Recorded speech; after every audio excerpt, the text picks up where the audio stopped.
شاہ اپنی گاڑی میں بیٹھا سگریٹ پہ سگریٹ پیتے جا رہا تھا۔ بارہا اس کی نظروں کے سامنے تصاویر گھور رہی تھی۔ شاہ نے غصے میں اسٹیئرنگ پر زور سے مکہ مارا۔ کیوں روحی، کیوں کیا تم نے ایسا؟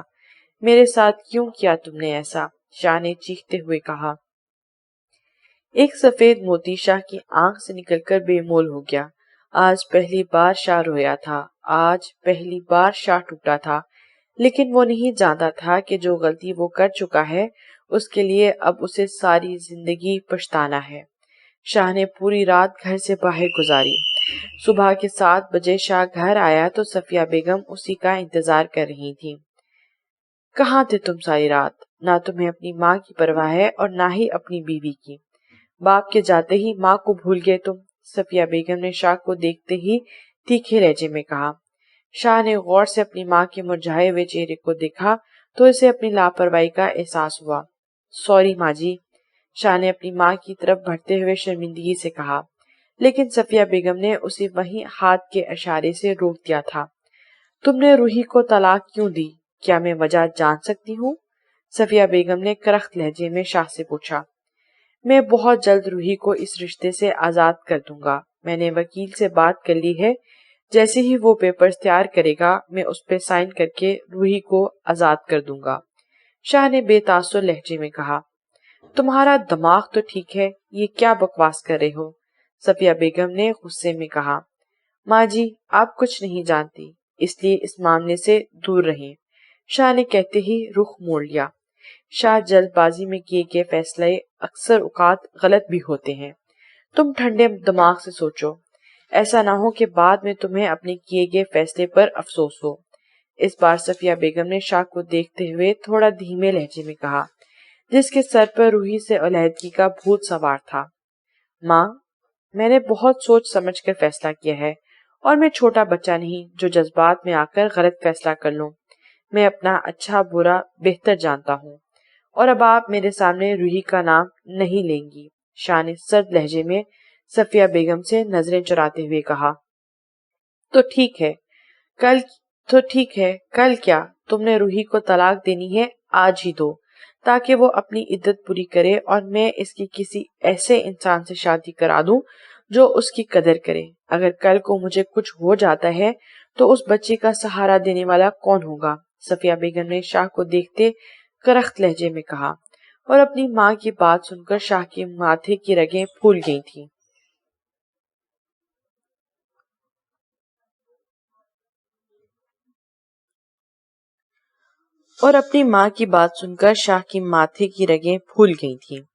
وہ اسی گھر میں ہمیشہ رہے گی، اپنی ساری زندگی اسی گھر میں گزارے گی۔ اگر آپ نے اس کی شادی کسی اور سے کرنے کی کوشش کی تو اس انسان کے ساتھ روحی کی جان بھی اپنے ہاتھوں سے لے لوں گا۔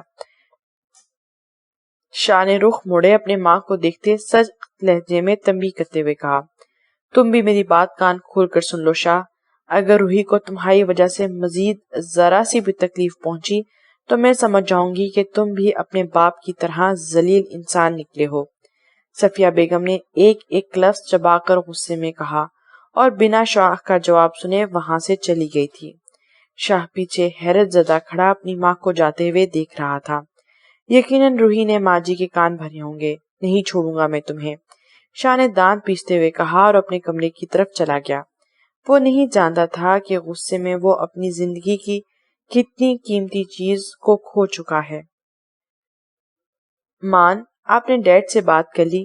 مہرو کے گاڑی میں بیٹھنے کے فوراً بعد پوچھا۔ مان کی گود میں مروہ بیٹھی کھیل رہی تھی۔ ہاں کر لی ہے، ڈیڈ بہت مشکل سے مانے۔ ابھی تو ہم گھر جا رہے ہیں، تم ساری پیکنگ کر لینا اور ابھی موم کو اس بارے میں کچھ نہ بتانا، وہ پتہ نہیں کیسا رد عمل ظاہر کریں گی۔ ماں نے مہرو کو پکڑاتے ہوئے کہا۔ مان، میرا دل بہت گھبرا رہا ہے، مہرو نے مان کے ہاتھ پر اپنا ہاتھ رکھتے ہوئے کہا۔ لیکن مہرو ڈارلنگ، میں نے تو کبھی ایسا کچھ نہیں کیا، ماں نے مسکراہٹ دباتے ذومعنی لہجے میں کہا۔ مہرو نے ناسمجھی سے مان کی طرف دیکھا جس کی آنکھوں میں شرارت ناچ رہی تھی۔ مان، جب میں سیریس بات کر رہی ہوں تو آپ بھی سیریس ہو جایا کریں، مہرو نے اپنی جیم چھپانے کے لیے الٹا مان کو گھورتے ہوئے کہا۔ بیگم صاحبہ، کیوں آپ کا دل گھبرا رہا ہے یہ بھی بتا دیں۔ مان کا اب سارا دھیان مہرو کی طرف تھا۔ پتہ نہیں مان، لیکن مجھے لگتا ہے کہ ضرور ایسا ہونے والا ہے جو ہم سب کی زندگی کو تباہ کر دے گا، مہرو نے پریشانی سے کہا۔ بیگم ڈائیلاگ اچھا، ویسے کون سی مووی دیکھ رہی ہیں آپ؟ ماں نے مہرو کی بات کو مزاح میں لیتے ہوئے گاڑی سٹارٹ کی۔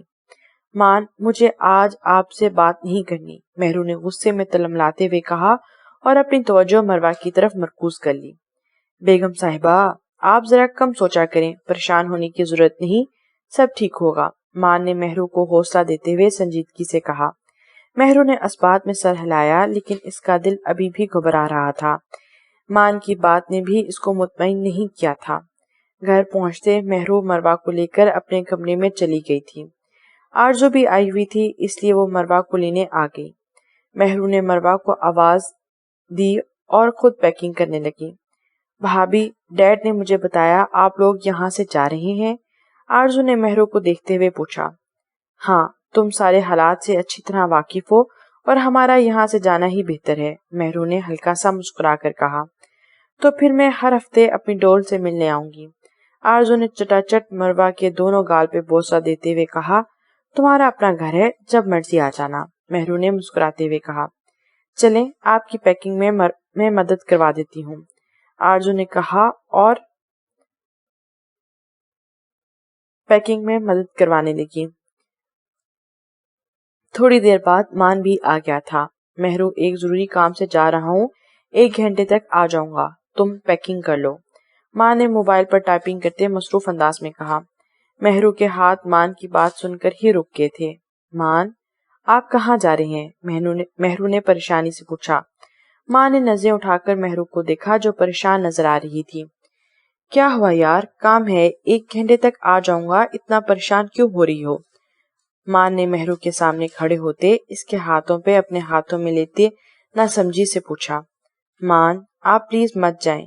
مہرو کو خود سمجھ نہیں آ رہا تھا کہ وہ کیوں مان کو روک رہی ہے، لیکن دل کہہ رہا تھا کہ مان کو روک لے۔ بے بسی کے مارے مہرو کی آنکھوں میں پانی آ گیا۔ مہرو، تم رو کیوں رہی ہو؟ مجھے بتاؤ، کیا بات ہے جو تمہیں تنگ کر رہی ہے؟ ماں نے اپنی انگلی کے پور سے مہرو کے آنسو صاف کرتے ہوئے بے چینی سے پوچھا۔ پتہ نہیں مان، مجھے لگ رہا ہے کہ کچھ برا ہونے والا ہے، آپ پلیز مت جائیں، مہرو نے مان کے ہاتھ پر اپنی گرفت مضبوط کرتے ہوئے کہا۔ مہرو، لگنے اور ہونے میں بہت فرق ہوتا ہے، تم فضول میں پریشان ہو رہی ہو، میرا جانا ضروری ہے ورنہ میں تمہاری بات مان لیتا، مان نے مہرو کو پیار سے سمجھاتے ہوئے کہا جس سے نظریں جھکا لی تھی۔ مہرو، ایسی شکل بناؤ گی تو پھر میں کیسے تمہیں چھوڑ کر جاؤں گا یار، ماں نے محبت بھرے لہجے میں مہرو کو تھوڑی سے پکڑ کر اس کا چہرہ اوپر کرتے ہوئے کہا۔ مان، روکنے کے علاوہ اگر کوئی بات کرنی ہے تو وہ کرو، مان نے مہرو کے ہونٹوں پر اپنی انگلی رکھتے اسے خاموش کرواتے ہوئے کہا۔ نہیں، مجھے کچھ نہیں کہنا، مہرو نے مان کو دیکھتے ہوئے کہا۔ چلو جلدی سے مجھے ایک پیاری سی کس کرو، پھر مجھے جانا ہے، ماں نے بات بدلتے ہوئے کہا۔ مان، میں کچھ نہیں دے رہی، مہرو نے گھور کر کہا۔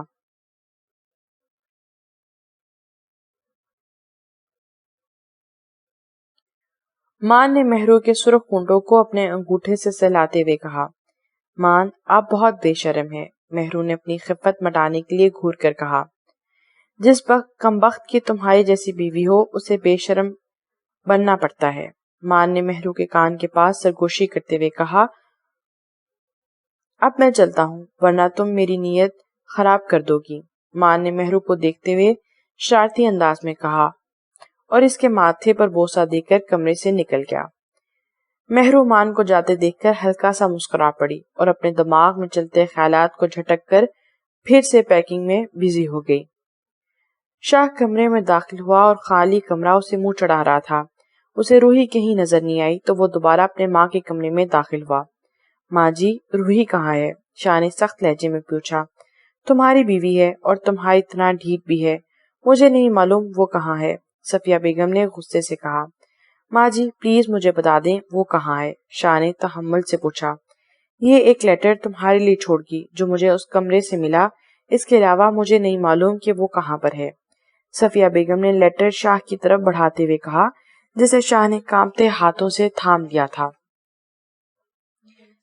یہ کیا ہے ماں جی؟ شاہ نے اپنے لہجے کو تھوڑا سرد کرتے لیٹر کی طرف دیکھتے ہوئے پوچھا، جبکہ اندر سے اس کا دل سوکھے پتے کی مانند لرز رہا تھا۔ تمہاری دلی خواہش روحی پوری کر چکی ہے، تمہیں اسے چھوڑنا چاہیے تھا، وہ تمہیں چھوڑ کر چلی گئی، اور اب بیٹھ کر اپنے باپ اور بیوی کا سوگ مناؤ، صفیہ بیگم نے غصیلے لہجے میں کہا اور کمرے سے باہر چلی گئی۔ شاہ نے کانپتے ہوئے ہاتھ سے لیٹر کھولا اور اسے پڑھنا شروع کر دیا۔ جیسے جیسے شاہ لیٹر پڑھتا رہا، اس کے چہرے کے تاثرات تبدیل ہوتے رہے اور سرد ہوتے جا رہے تھے۔ تمہیں کیا لگتا ہے تم مجھ سے بچ جاؤ گی؟ دنیا کے کسی بھی کونے میں چلی جاؤ، میں تمہیں ڈھونڈ نکالوں گا مسز شاہ۔ شاہ نے غصے سے کھولتے ہوئے کہا۔ اتنے میں اس کا موبائل رنگ ہوا۔ نمبر دیکھ کر شاہ نے موبائل اٹینڈ کیا اور مقابل کی بات سن کر دوڑتا ہوا کمرے سے باہر نکلا۔ مان کو آفس میں ایک ضروری کام تھا۔ آدھے راستے ہی اسے اپنی گاڑی روکنی پڑی کیونکہ سامنے 5-6 گاڑیاں کھڑی تھیں۔ مان کے چھٹی حص نے کہا کہ کچھ غلط ہونے والا ہے، اسے گاڑی واپس موڑنی چاہیے، لیکن گاڑیوں سے 5-6 آدمی باہر نکلے جن کے ہاتھ میں گنز تھی۔ مان اس وقت اکیلا تھا اور اتنے سارے لوگوں کا اکیلے مقابلہ نہیں کر سکتا تھا۔ ملک صاحب خود ہی باہر آ جائیں، اگر ہم نکلوانے پر آئے تو آپ کو بہت برا لگے گا، ایک آدمی نے مان کو باہر آنے کا اشارہ کرتے کہکا لگاتے ہوئے کہا۔ مان گہرا سانس لے کر گاڑی سے باہر نکلا۔ اس کے تقریباً 15 کے قریب آدمی تھے۔ کون ہو تم لوگ اور مجھ سے کیا چاہتے ہو؟ مان نے سنجیدگی سے کہا۔ تمہیں مارنے کے پیسے ملے ہیں، باقی ہمارا آپ سے کچھ بھی لینا دینا نہیں، ہم بس اپنا کام کر رہے ہیں۔ ایک آدمی جو شاید ان سب کا باس لگ رہا تھا، اس نے اپنی چین کو دانتوں میں لیتے ہوئے کہا، یہ بھی بتا دو کہ کس کے کہنے پر یہ سب کر رہے ہو؟ ماں نے پیچھے کھڑے ہٹے کٹے آدمیوں کو دیکھتے ہوئے پوچھا۔ اپنے سیٹ صاحب کے کہنے پر، اور ہاں اس میں تیرا بھائی کا بھی ہاتھ ہے، اور علی دان نے تمہارے لیے ایک خاص پیغام بھیجا ہے۔ تمہیں بتا دیں تمہارے مرنے کے بعد تمہاری خوبصورت بیوی پہلے سیٹھ اور پھر علی دان کی رکھیل بنے گی، اس آدمی نے کہکا لگاتے ہوئے کہا، اور یہاں مان کا صبر جواب دے گیا تھا۔ وہ جانتا تھا کہ وہ اکیلا ان سب کا مقابلہ نہیں کر سکتا، پھر بھی اس نے ایک زوردار مکہ اپنے سامنے کھڑے آدمی کے منہ پر دے مارا۔ مکہ اتنا زوردار تھا کہ وہ آدمی زمین پر جا گرا اور اس کے منہ سے خون نکلنے لگا۔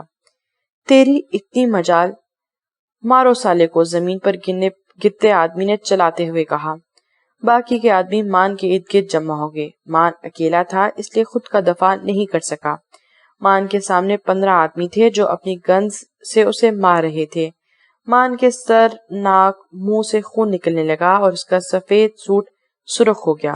ایک آدمی نے پیچھے سے گن مار کے سر پر ماری اور وہ وہیں پر بے ہوش ہو کر گر گیا۔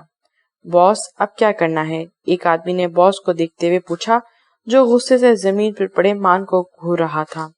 تم دونوں گاڑی پر پیٹرول ڈالو اور تم دونوں اس کو اٹھا کر گاڑی میں پھینکو اور گاڑی کو آگ لگا دو، اس کے بعد اس کی گاڑی پر فائرنگ بھی کر دینا، اس آدمی نے اپنے آدمیوں کو حکم دیتے ہوئے نحوست سے کہا۔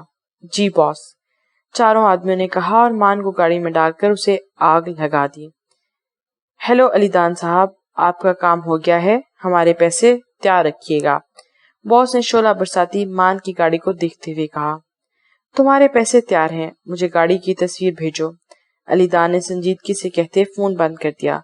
سب کچھ اس کے پلان کے مطابق ہو گیا تھا۔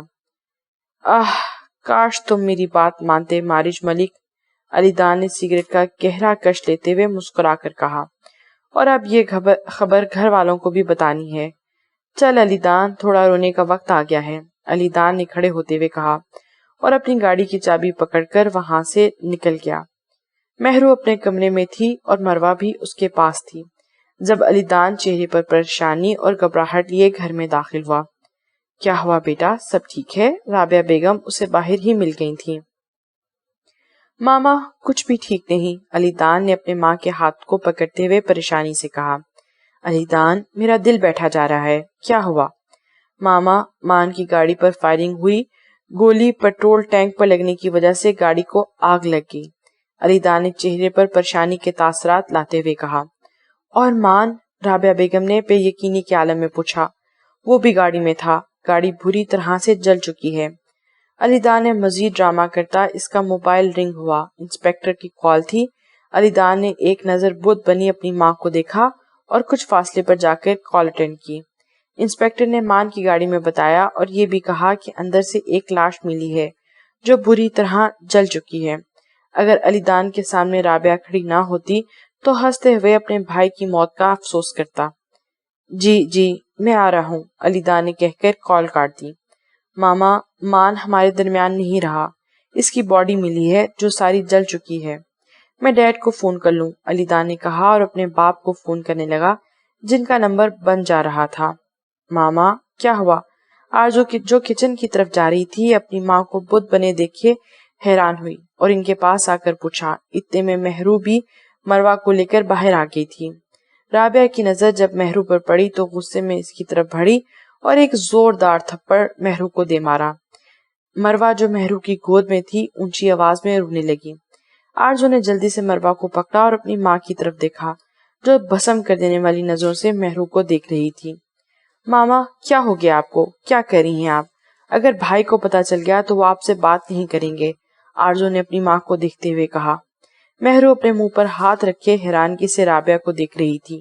اتنے میں علی دان بھی وہاں آ گیا اور سینے پر ہاتھ باندھے تماشا دیکھنے لگا۔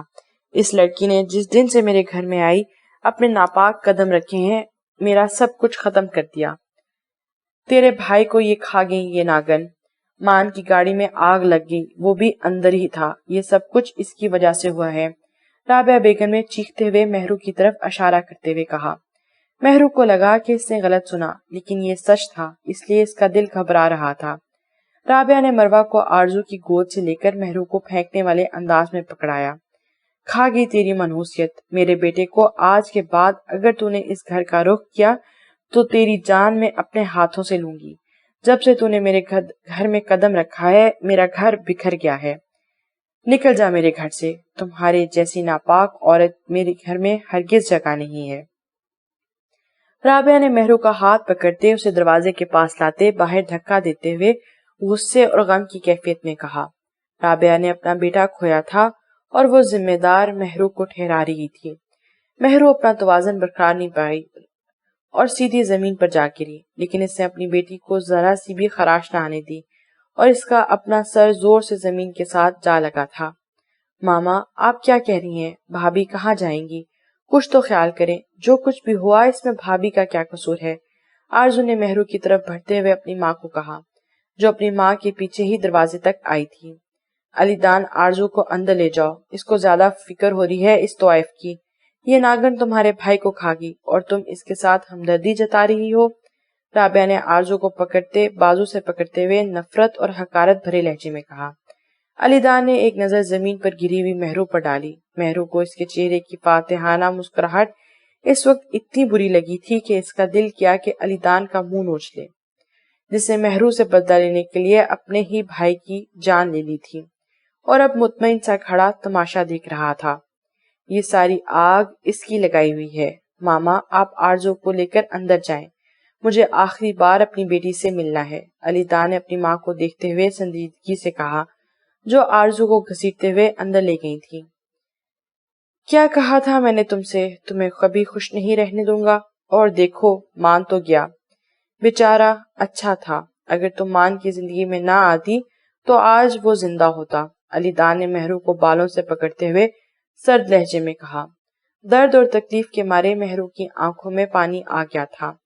جانتی ہو، باہر کچھ فاصلے پر سیٹ کے آدمی کھڑے ہیں اور تمہاری راہ دیکھ رہے ہیں۔ آج رات تم سیٹ کو خوش کرو گی اور باقی کی ساری زندگی تمہیں میرے رحم و کرم پر گزارنی ہوگی۔ ابھی کے لیے اتنا ہی کافی ہے، باقی کا پلان میں تمہیں کل بتا دوں گا، ابھی تم سیٹ کے پاس جاؤ۔ علی دان نے کھڑے ہوتے اپنی چادر درست کرتے ہوئے مسکرا کر کمینگی سے کہا، اور مہرو کی رنگت علی دان کی بات پر پیلی ہو گئی تھی۔ اسے تو ابھی بھی اس کے دل کو اس بات کا یقین نہیں تھا کہ مان اسے چھوڑ کر چلا گیا اور اب کچھ ہی قدموں کے فاصلے پر نئی مصیبت اور ذلت اس کا انتظار کر رہی تھی۔ مان، پلیز واپس آ جاؤ، مہرو تمہارے بغیر ادھوری ہے، مہرو نے روتے ہوئے مروہ کو اپنے سینے میں پیچھتے ہوئے تکلیف دہ لہجے میں کہا۔ اٹھو اور جاؤ یہاں سے، علی دان نے مہرو کو بازو سے پکڑ کر کھڑے ہوتے ہوئے کہا۔ مہرو کھڑی تو ہوگی لیکن اپنی جگہ پر جمی رہی، وہ سامنے کھڑا شیطان صفت انسان کے سامنے گڑگڑانا نہیں چاہتی تھی. وہ جانتی تھی کہ سامنے کھڑا انسان کبھی بھی اس پر رحم نہیں کھائے گا. رو رو کر اس کی آنکھیں سوج چکی تھی. اگر تم یہاں سے نہ گئی تو میں تمہاری بیٹی کو ہمیشہ کے لیے اپنے پاس رکھ لوں گا اور کبھی بھی تمہیں اس کی شکل نہیں دیکھنے دوں گا، علی دان نے دھمکاتے ہوئے کہا.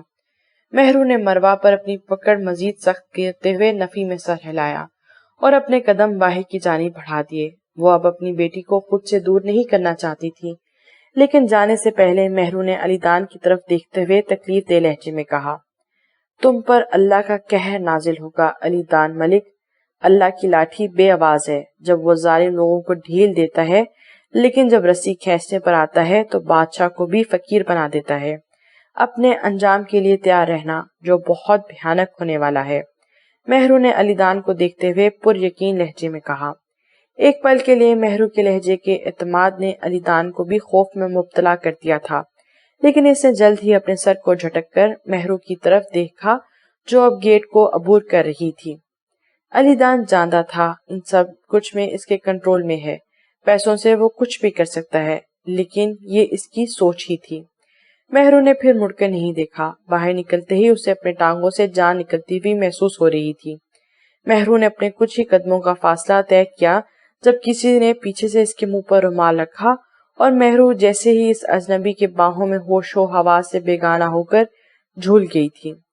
کومل گھر آتے ہی اپنے کمرے میں چلی گئی تھی. اسے صرف سائم کی ٹینشن تھی کہ اسے کیا جواب دے گی، لیکن 2 گھنٹے تک جب کوئی نہیں آیا تو خود روم سے باہر نکل آئی.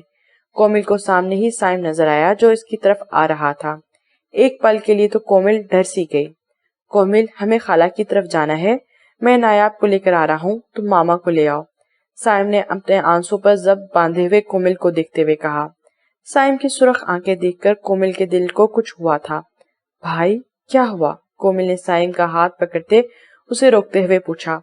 تھوڑی دیر خاموش رہنے کے بعد سائم بولا، مان بھائی کی گاڑی میں آگ لگی اور وہ ہم سب کو چھوڑ کر چلے گئے. سائم نے بنا رخ موڑے سرد لہجے میں کہا. اگر کومل کی طرف دیکھ لیتا تو ضبط کیے ہوئے آنسوں کو مزید روک نہ سکتا. کومل نے وہیں سائم کا ہاتھ چھوڑ دیا. اس کے کان سائیں سائیں کرنے لگے تھے. یہ جھوٹ ہے، ہاں یہ جھوٹ ہے. مان ہمیں چھوڑ کر کیسے جا سکتا ہے؟ یقیناً بھائی مذاق کر رہے ہوں گے، ایسا نہیں ہو سکتا. کومل نے خود کو یقین دلاتے ہوئے کہا، لیکن آنکھوں کے سامنے آتے اندھیرے کی وجہ سے زیادہ دیر کھڑی نہیں رہ سکی اور وہیں زمین پر بوس ہو گئی. سائم اپنے کمرے میں جا چکا تھا. وہاں سے گزرتی نایاب کی نظر کومل پہ پڑی تو اس نے سائم اور کوثر بیگم کو آواز دی اور خود جلدی سے کومل کے پاس آئی. اتنے میں سائم بھی وہاں آ گیا اور کومل کو اٹھا کر کمرے میں لے گیا. ارشمان، اب اگر تم نے نہ بتایا تو چلتی گاڑی سے باہر پھینک دوں گا. کیا ہوا ہے؟ کس کی کال تھی؟ عاقف نے دانت پیستے ہوئے ارشمان سے پوچھا جو سنجیدگی سے گاڑی چلا رہا تھا. اسے تھوڑی دیر پہلے آرزو کی کال آئی تھی جس نے روتے ہوئے مان کے بارے میں بتایا. عظیم صاحب اور ربینہ بیگم دوسرے شہر کے ہوئے تھے اور ایزل اپنے بھائی کی طرف تھی. آرزو کی کال آئی تھی، ارشمان نے بات کا آغاز کرتے ہوئے کہا. تو عاقف نے حیرانگی سے پوچھا. مان بھائی کی گاڑی پر فائرنگ ہوئی، گولی پیٹرول ٹینک پر لگی جس کی وجہ سے گاڑی کو آگ لگ گئی. پولیس جب تک وہاں پہنچی گاڑی پوری طرح جل چکی تھی اور مان بھائی بھی اندر ہی تھے. ارشمان نے روندی سی آواز میں کہا. کیا بکواس کر رہے ہو؟ ابھی 2 گھنٹے پہلے تو میری اس سے بات ہوئی ہے. یہ سب تمہیں مان نے کرنے کو کہا ہوگا. آج تو کمینے کو میں نہیں چھوڑوں گا. عاقف نے نفی میں سر ہلاتے ہوئے ارشمان سے زیادہ خود کو یقین دلاتے ہوئے کہا. تم جھوٹ بول رہے ہو نا؟ پلیز کہہ دو یہ جھوٹ ہے. عاقف نے ایک آس سے ارشمان کی طرف دیکھتے ہوئے پوچھا جس کی گہری خاموشی نے عاقف کو بھی خاموش ہونے پر مجبور کر دیا تھا. اس کے بعد گاڑی میں خاموشی چھا گئی تھی. نہیں مان، تم ایسے کیسے مجھے اکیلا چھوڑ کر جا سکتے ہو؟ یا اللہ پلیز یہ جھوٹ ہو. عاقف دل میں اللہ سے مخاطب تھا. بے شک وہ سب کچھ بہتر جانتا ہے. فضا کو جب معلوم ہوا تو اسے اپنے کانوں پر یقین نہیں آیا. سائم، نایاب اور کوثر کو لے کے چلا گیا تھا. فضا کومل کے پاس رکی جو ابھی بھی بے ہوش پڑی تھی. اگر یہ سچ ہے تو میرا دل کیوں نہیں مان رہا؟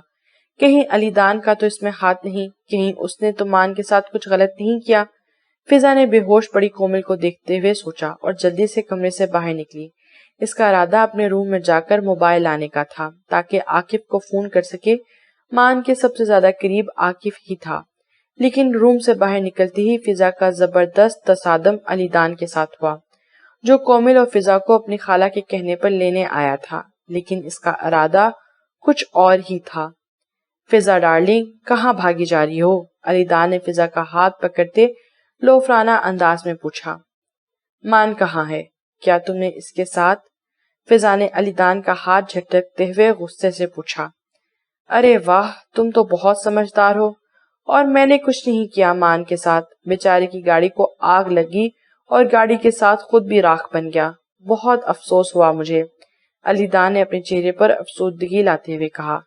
تم نے اس کی گاڑی پر فائرنگ کروائی؟ فضا نے بے یقینی کے عالم میں پوچھا۔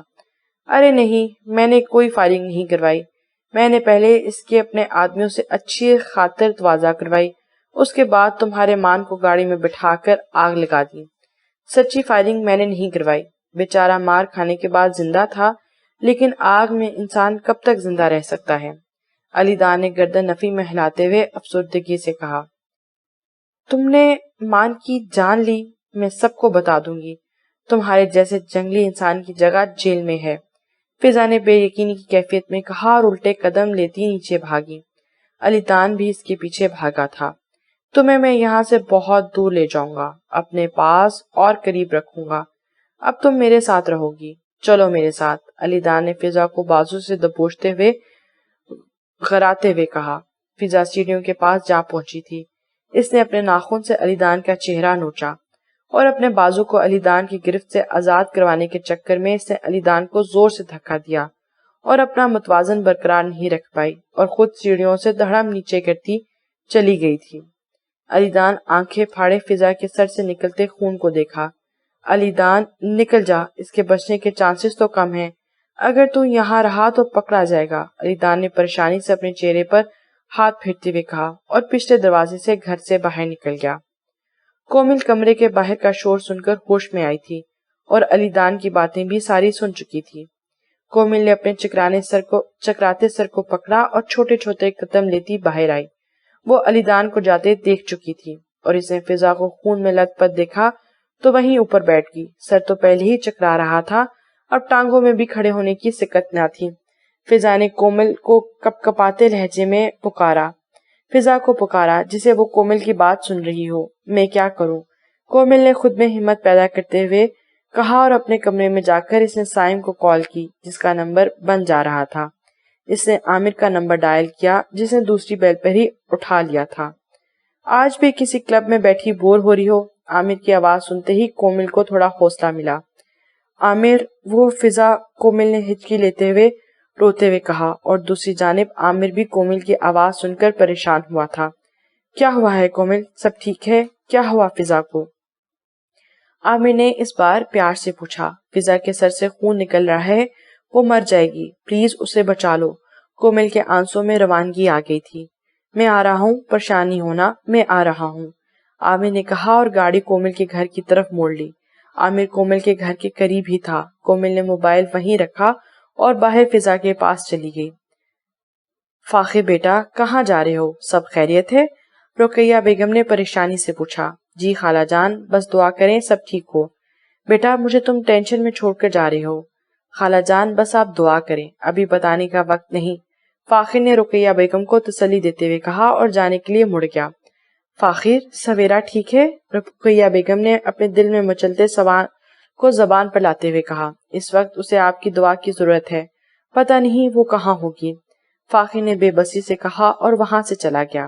اللہ میری بچی کی حفاظت کرنا۔ رقیہ بیگم نہیں جانتی تھی کیسے ان کی زبان سے مہرو کے لیے دعا نکل آئی تھی، لیکن وہ وضو کرنے کے لیے چلی گئی تھی۔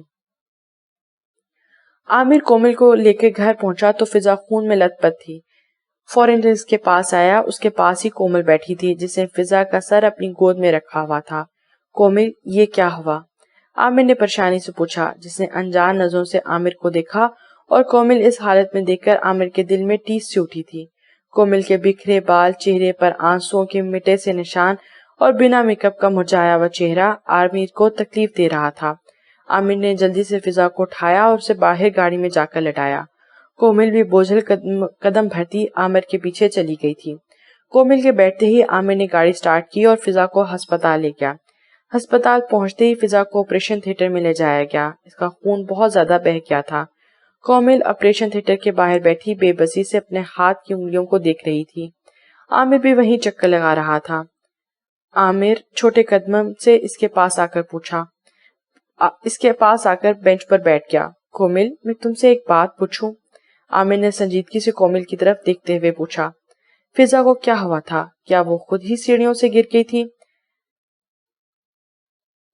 جیسے اس کے سوال کو سمجھنے کی کوشش کر رہی ہو، کومل خاموش نظروں سے عامر کو دیکھ رہی تھی۔ علی دان نے مان کو مار دیا۔ تھوڑی دیر بعد کومل کی آواز گونجی۔ کیا کہا تم نے؟ کیا ہوا مان کو؟ عامر نے حیرانگی سے پوچھا۔ علی دان نے مان کو مار دیا۔ فضا کی حالت کا ذمہ دار بھی وہی شخص ہے، کومل نے دوبارہ اپنی نظریں جھکاتے ہوئے کہا۔ او میرے خدایا، یہ کیا ہو گیا؟ کیا سچ میں مان مر گیا ہے؟ عامر نے اپنے بالوں میں ہاتھ پھیرتے ہوئے پریشانی سے کہا۔ اسے بھی یقین نہیں آ رہا تھا۔ اتنے میں آپریشن تھیٹر سے ڈاکٹر باہر آیا۔ ڈاکٹر، میری بہن کیسی ہے؟ کیا وہ ٹھیک ہے؟ کومل نے بے تابی سے پوچھا۔ جی وہ بہتر ہیں، ان کا کافی خون بہہ چکا ہے، لیکن اب سب کچھ کنٹرول میں ہے۔ رات تک ان کو ہوش آ جائے گا، پھر آپ ان سے مل سکتے ہیں، ڈاکٹر نے اپنے روایتی انداز میں کہا اور کہتے ہی وہاں سے چلا گیا۔ عامر نے شکر ادا کیا۔ اس کو بھی یہ سن کر حوصلہ ہوا کہ فضا بہتر ہے، لیکن جو تھوڑی دیر پہلے خبر کومل نے سنائی تھی وہ سن کے ابھی بھی شوق میں تھا۔ علی دان، تو گھٹیا تو تھا ہی، لیکن اگر تو اتنا گرا بھی ہوگا یہ مجھے معلوم نہیں۔ اپنے ہی بھائی کی جان لے لی، عامر نے افسردگی سے کہا اور موبائل پر سائم کو کال کر کے ساری صورتحال سے آگاہ کیا، لیکن علی دان کے بارے میں کچھ نہیں بتایا تھا۔ کومل، میں ابھی آتا ہوں، عامر نے کومل کو دیکھتے ہوئے کہا، جس نے اس بات میں سر ہلایا۔ سائم کو جب عامر کی کال آئی تو فوری طور پر ہسپتال کے لیے نکل پڑا۔ گھر والوں کو اس نے ابھی کچھ نہیں بتایا تھا کیونکہ وہ پہلے ہی بہت پریشان تھے۔ سائم جب ہسپتال پہنچا تو کومل اسے سامنے بینچ پر بیٹھی نظر آ گئی۔ سائم جلدی سے اس کے پاس پہنچا اور بے تابی سے پوچھا، کومل کیا ہوا فضا کو؟ کیسی ہے وہ؟ یہ سب کچھ کیسے ہوا؟ بھائی فضا بھی ٹھیک ہے، آپ پریشان مت ہوں۔ عامر کہاں ہے؟ سائم نے ارد گرد نظریں دوڑاتے ہوئے پوچھا۔ وہ کومل نے سامنے کی طرف اشارہ کرتے ہوئے کہا، جہاں سے عامر ان کی طرف ہی آ رہا تھا۔ تمہارا بہت شکریہ، اگر تم وقت پہ میری بہن کو یہاں نہ لاتے تو میں نہیں جانتا کہ کیا ہو جاتا۔ سائم نے پریشانی کے عالم میں کہا، کیسی بات کر رہے ہو؟ یہ تو میرا فرض بنتا تھا۔ فضا میرے بہنوں جیسی ہے، لیکن یہ سب ہوا کیسے؟ سائم، مجھے لگتا ہے ہمیں فضا کے ہوش میں آنے کا انتظار کر لینا چاہیے۔ ٹھیک ہے، اور ابھی میں نے فضا کے بارے میں کسی کو نہیں بتایا۔ مان بھائی کو لے کر ویسے ہی سب بہت پریشان ہیں، اور ایک بار ڈاکٹر سے بھی بات کر لیتے ہیں، سائم نے عامر کو دیکھتے ہوئے کہا، جو اس بات میں سر ہلا کر سائم کے ساتھ چل پڑا تھا۔ کومل دوبارہ بینچ پر جا کر بیٹھ گئی۔ جب سے سیٹ واپس آیا تھا، شاہ نے اپنے آدمی اس کے پیچھے لگا دیے تھے، جو پل پل کی خبر شاہ کو دیتے تھے۔ شاہ کو علی دان اور سیٹ کے ارادے کچھ ٹھیک نہیں لگ رہے تھے، اس لیے اس نے مان کو پہلے سے ہی آگاہ کر دیا تھا، لیکن اس نے شاہ کی بات کو سیریس نہیں لیا۔ لیکن شاہ کے آدمیوں نے ابھی بھی سیٹ کے آدمیوں پر نظر رکھی ہوئی تھی۔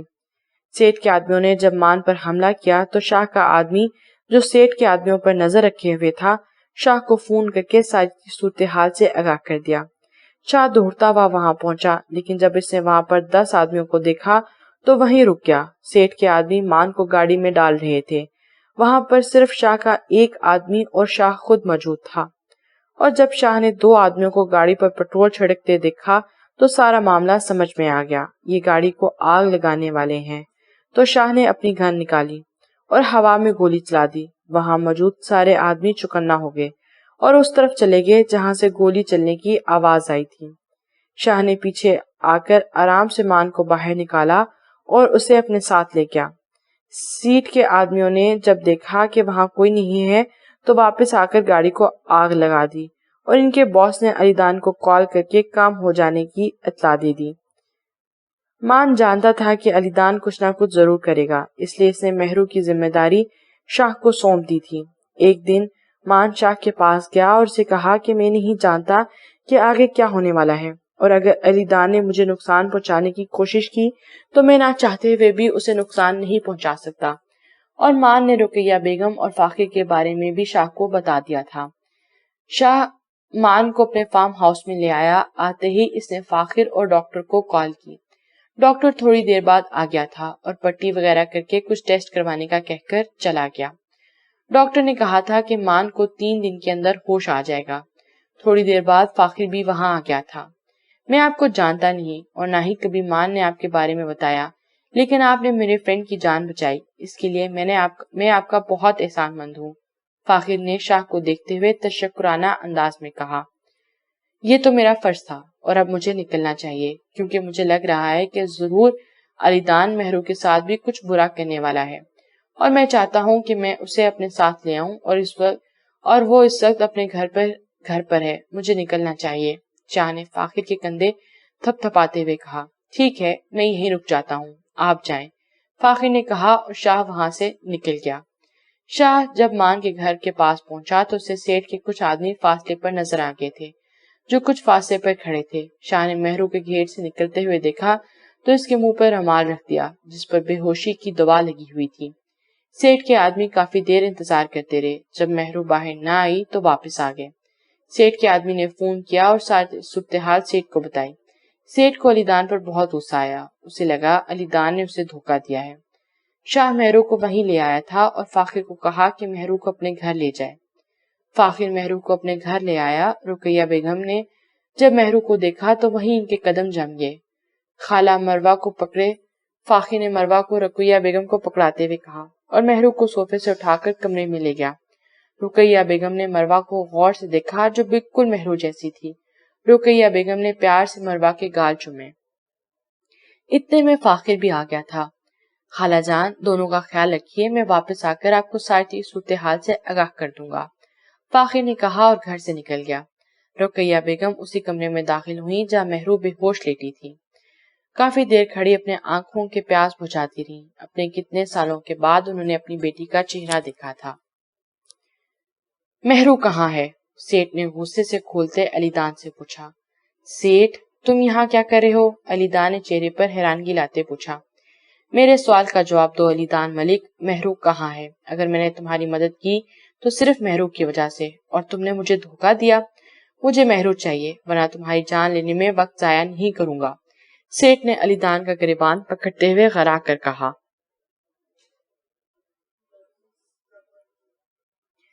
کیا بکواس کر رہے ہو؟ مہرو، خود کو میں نے گھر سے باہر نکالا اور اپنی حد میں رہ کر بات کرو ورنہ انجام برا ہوگا، علی دان نے سیٹھ کے ہاتھ جھٹکتے ہوئے غصے میں کہا۔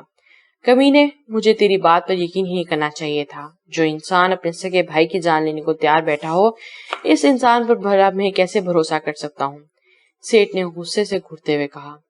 اور ہاں، تو نے سیٹھ کے ساتھ ڈبل گیم کھیلی ہے، تیری لاش آج ہی اس گھر سے نکلے گی، یاد رکھی میری بات، سیٹھ نے انگلی اٹھا کر علی دان کو تنبیہ کرتے ہوئے کہا اور وہاں سے جانے کے لیے مڑ گیا۔ علی دان نے غصے میں پاس پڑے ٹیلی فون کی تار کو پکڑا اور پیچھے سے سیٹھ کی گردن میں ڈال دیا تھا جو اس حملے کے لیے تیار نہ تھا۔ علی دان نے اپنا پورا زور لگا کر، سیٹھ کی آواز بھی کہیں گم سی ہو گئی تھی، آنکھیں باہر کو نکل آئی تھیں۔ مزید 5 منٹ کی مشقت کے بعد سیٹھ کی باڈی ڈھیلی ہوگی اور وہ زمین پر دھرم سے گر گیا۔ میری لاش تو یہاں سے نکلوانا چاہتا تھا، علی دان نے نحوست سے سیٹھ کے بے جان پڑے جسم کو دیکھتے ہوئے اپنے ماتھے کا پسینہ صاف کرتے ہوئے کہا۔ اس نے کھڑکی سے باہر دیکھا تو سیٹھ کے 2 آدمی کھڑے تھے۔ بڈھا کمینہ، علی دان نے سیٹھ کی لاش کو دیکھتے ہوئے نفرت بھرے لہجے میں کہا اور پچھلے دروازے سے نکل گیا۔ لیکن ایک سوال اسے پریشان کر رہا تھا، آخر مہرو کو کون لے گیا؟ علی دان، اب تو کہاں جائے گا؟ تجھے کسی ایسی جگہ کے بارے میں سوچنا پڑے گا جس کے بارے میں کسی کو بھی معلوم نہ ہو۔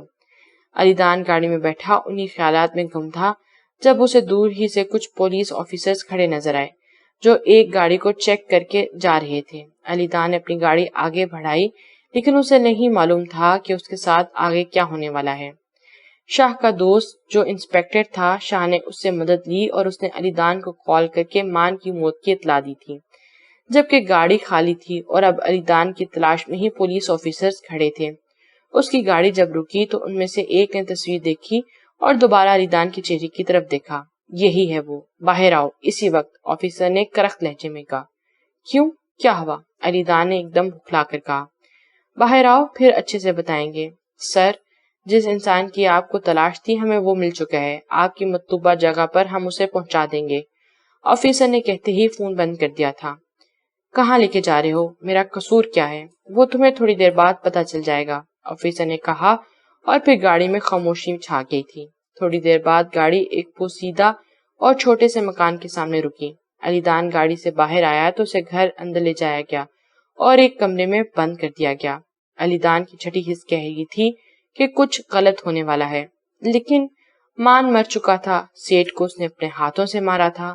فضا جہاں تک علی دان کو لگتا تھا وہ بھی مر چکی ہوگی، تو کس نے کس کے کہنے پر ایسا سب کچھ کیا ہوگا، یہ بات اسے سمجھ نہیں آ رہی تھی۔ علی دان نے کمرے میں نظر دوہرائی جو چھوٹا سا تھا، ایک کرسی اور ساتھ کچھ پرانا سا سامان پڑا تھا، دیواروں پر جالے لگے ہوئے تھے۔ اب کس کی دشمنی مجھ سے نکل آئی، علی دان نے پریشانی سے سوچتے ہوئے اپنا چہرہ ہاتھ پر پھیرتے ہوئے کہا۔ رابعہ بیگم، علی دان کہاں ہے اور مروہ کہاں ہے؟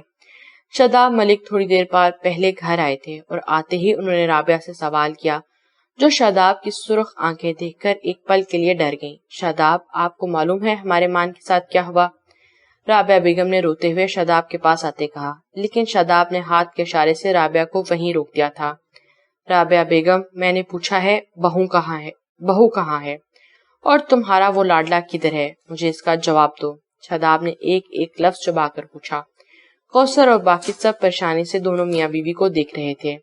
نایاب کا تو رو کے برا حال تھا، مان کا سن کر اسے بہت دکھ ہو رہا تھا، لیکن مہرو سے گھر سے نکالے جانے کا سن کر اسے بہت زیادہ تکلیف پہنچی تھی۔ عاقف بالکل ہی خاموش ہو گیا تھا اور ابھی بھی ایک کونے میں سب سے بے خبر بیٹھا تھا۔ مہرو کو میں نے گھر سے نکال دیا، یہ سب کچھ اسی کی وجہ سے ہوا ہے۔ مان، آج میرا بیٹا میرے پاس نہیں۔ اس سے پہلے رابعہ بیگم مزید کچھ کہتی، لیکن چہرے پر پڑنے والے تھپڑ نے زبان پر قفل باندھ دیا تھا۔ سب لوگ چہرے پر بے یقینی کے عالم سے شاداب کو دیکھ رہے تھے۔ زیادہ شوق تو رابعہ ہوئی تھی، جو اپنے چہرے پر ہاتھ رکھے شاداب کو دیکھ رہی تھی۔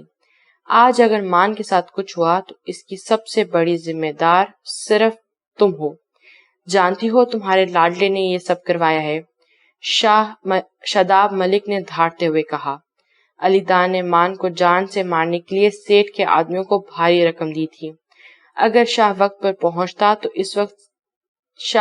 نہ پہنچتا تو اس وقت سچ میں مان مر چکا ہوتا، لیکن شکر ہے شاہ نے اسے بچا لیا، ورنہ تمہارے بیٹے نے کوئی کسر نہیں چھوڑی تھی مان کو جان سے مارنے کی۔ اور فضا ابھی میں ہسپتال میں آ رہا ہوں، جاؤ اس کی حالت بھی دیکھ کر آؤ، تمہارے لاڈلے کی کرم نوازی ہے۔ شاداب ملک کی آواز اتنی اونچی تھی کہ پورے حال میں گونج رہی تھی۔ بھائی صاحب، اس کا مطلب ہمارا مان زندہ ہے؟ عظیم صاحب نے خوشی اور حیرانگی کے ملے جلے تاثرات سے پوچھا۔ ہاں، لیکن ابھی اسے ہوش نہیں آیا، اور شاہ بھی کسی کو اسے ملنے نہیں دے رہا۔ وہ کہہ رہا ہے جب تک مان کو ہوش نہیں آ جاتا کوئی بھی اسے نہیں ملے گا، شاداب ملک نے کمزور لہجے میں کہا اور وہیں صوفے پر ڈھہ گیا۔ باقی سب کے لیے یہ خبر ان کے چہروں پر خوشی لے آئی تھی۔ عاقف کی تو جیسے جان میں جان آ گئی تھی۔ انکل، مہرو کا اب آپ کو کچھ معلوم کیا وہ ٹھیک ہے؟ نایاب نے شاداب کے سامنے بیٹھتے ہوئے بےتابی سے پوچھا۔ ہاں بیٹا، وہ بھی ٹھیک ہے، تم پریشان مت ہو، شاداب ملک نے نایاب کے سر پر ہاتھ رکھتے ہوئے تھکے لہجے میں کہا اور وہاں سے اٹھ کر چلے گئے۔ ڈیڈ، ہم مان سے کب مل سکتے ہیں؟ مجھے اس سے ملنا ہے، عاقف نے عظیم صاحب کو دیکھتے ہوئے بے چینی سے کہا۔ بیٹا، ابھی بھائی صاحب بہت پریشان ہیں اور ہمیں معلوم ہو گیا کہ مان ٹھیک ہے، اور اب اس بارے میں صبح ہی بات کریں گے، ابھی ہمیں ہسپتال چلنا چاہیے، عظیم صاحب نے سمجھانے والے انداز میں کہا۔ عاقف نے اس بات میں سر ہلا دیا تھا۔ شاہ نے شاداب صاحب کو سب کچھ بتا دیا تھا کہ کس طرح علی دان نے مان کو مروانے کی کوشش کی۔ ابھی شاہ شاداب صاحب سے بات کر رہا تھا جب ان کو سائم کی کال آئی اور سائم نے انہیں ہسپتال آنے کا کہا، اور فضا نے جو سچائی بتائی، شاداب صاحب کا سر شرمندگی سے مزید جھک گیا تھا۔ انہوں نے وہاں بھی سب کو مان کے زندہ ہونے کی اطلاع دی تھی اور خاموشی سے گھر آ گئے تھے۔ شاہ نے کہا تھا کہ وہ نہیں جانتا کہ اب علی دان کہاں ہے،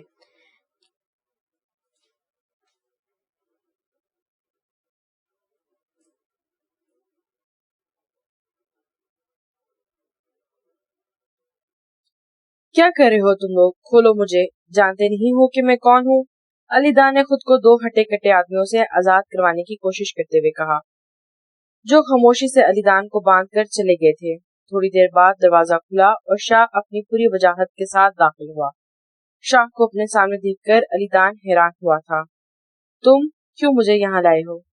ریلیکس ملک صاحب، ریلیکس۔ تم جانتے ہو تمہیں تڑپا تڑپا کر میں بہت پہلے مار دینا چاہتا تھا، لیکن بلا ہو مہرو کا جس نے مجھے روک دیا، اور اب مجھے موقع ملا ہے تو میں ضائع تو بالکل بھی نہیں کروں گا۔ اور جتنے لوگوں کو تم نے تکلیف پہنچائی ہے، جن کی جانیں تم نے لی ہیں، اتنی آسانی سے موت تمہیں تو ملنے والی بھی نہیں۔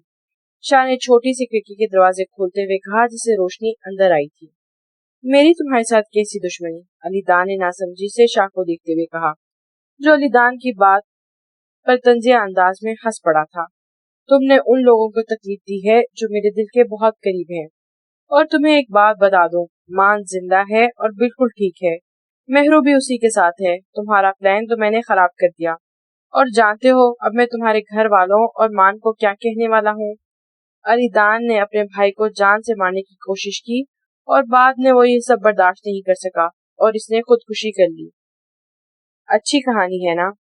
شاہ نے تھوڑا علی دان کی طرف جھکتے ہوئے کہا، جس کی خوف سے آنکھیں پھیل گئی تھی۔ یار ابھی سے تم ڈرنے لگے؟ ابھی تو شروعات ہے، اور ریلیکس رہو، یہ کہانی فضول ہے، ایسا کچھ نہیں کہوں گا۔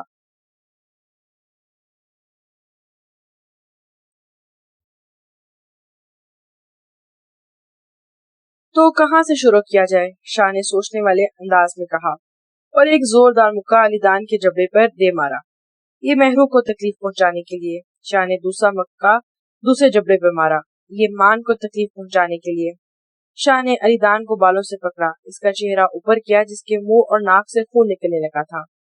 تمہیں معلوم ہے مجھے تمہیں سزا دینے کے لیے کتنی محنت کرنی پڑی، لیکن کوئی بات نہیں، اتنا تو میں کر سکتا ہوں، شاہ نے احسان کرنے والے انداز میں کہا۔ لے آؤ اندر، شاہ نے دروازے کی طرف دیکھتے ہوئے کہا، اور وہیں سے دو آدمی کمرے میں داخل ہوئے۔ دونوں کے ہاتھوں میں ایک ایک بوکس تھا۔ تمہارے لیے میں نے اسپیشل بچھو منگوائے ہیں، اور اب تم مجھے شکریہ بالکل مت بولنا، اور ان میں زہر نہیں ہے، یہ صرف تمہیں کاٹے اور نوچیں گے جیسے تم معصوم لڑکیوں کو نوچتے تھے۔ آج کی رات تم ان کے ساتھ گزارنی ہے، اب میں کل آؤں گا ایک نئی سزا کے ساتھ۔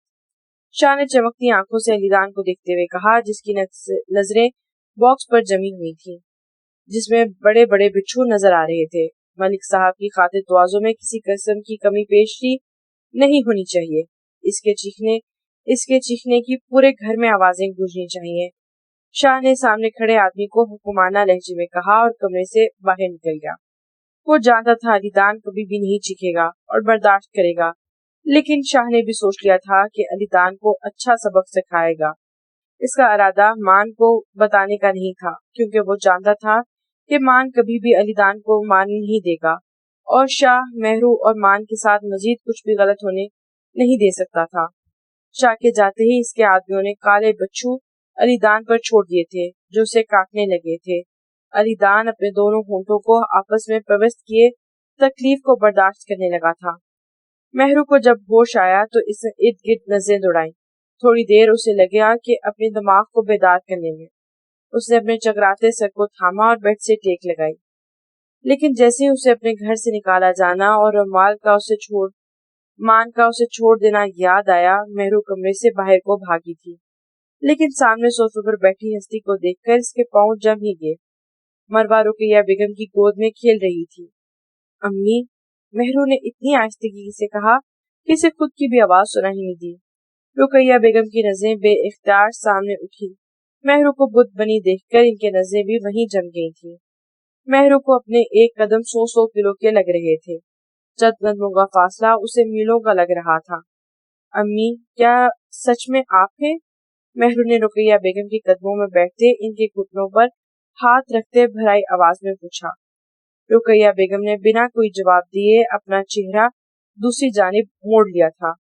سویرا نے اپنے آپ کو رسوا کیا، بھلا آپ اسے کیوں معاف کریں گی؟ دیکھیے، اپنے ماں باپ کا دل دکھا کر میں کبھی خوش نہیں رہی۔ اپنے ماں باپ کا دل دکھا کر مہرو ایک طوائف بن گئی۔